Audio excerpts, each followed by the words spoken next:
What's up mga kapadyak? Bike check lang tayo nitong bagong Trinks Swift 1.0 road bike. Nakita ko kasi na bagong dating sa Trinks office kaya naisipan ko na nagawan na din ng video. Hindi na ito yung dating Trinks Swift na lumabas. Aero na kasi ang design nitong bagong Trinks Swift at yung unang Swift 1.0 ay naka-torny pa na pyesa. Itong bago naka Shimano Jagra na. Meron pang Trinks Swift 2.0 na mas mataas naman ang price at specs. Naka 105 naman yun. Gagawan din natin ng video yun. Alloy yung frame at carbon yung fork. Aero road bike na ang Trinks Swift series. Mas aero ang bike, mas less ang drag sa hangin pag humahataw ka na. In a sense, mas mabilis ka. May choices na frame sizes na 48, 52 at 54 cm.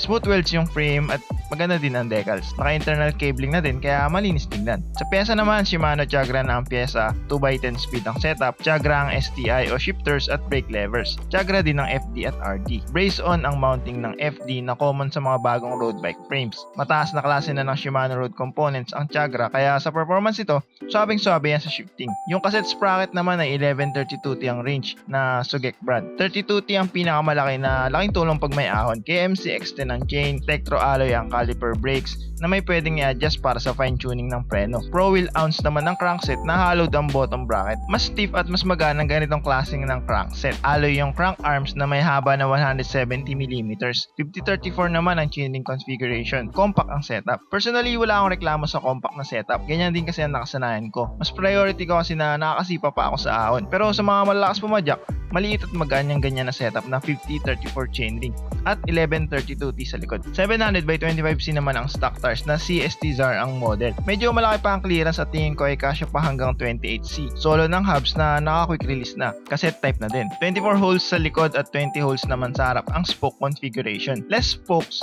mas magaan. 40mm na deep rim naman ang ginagamit na rims para mas aero din. Sa ibang components, yung stem 90mm ang haba, 420mm naman ang haba ng drop bar dito sa size 48 na unit. Aero din ng style ng drop bar na nakakabit. Aero din ng style ng seat post, hindi common na pabilog na seat post. Magandang klase na din yung saddle at bar tapes. Jaguar ang cable housing na ginamit at meron na ding inline barrel adjuster para sa mas madaling pagtotono ng shifting kahit umaandar ka sa bike. Available ang Trinks Swift 1.0 road bike sa mga Trinks dealers. I-search nyo lang din sa Facebook para makita nyo ang shops na merong stock. Nasa 26k ang price na nakita ko dito sa bagong Trinks Swift 1.0. Sa presyo niya, justifiable naman dahil doble na din nun ang price ng same specs na bikes from other brands. Pero tingin ko masulit pa din na choice yung 2.0. Naka 105 na kasi yun at konti na lang ang idadagdag mo. Hanggang sa susunod pa ng mga bike check videos, marami pa tayong gagawan ng bike check. Batian na lang sa daan, ride safe mga kapadyak.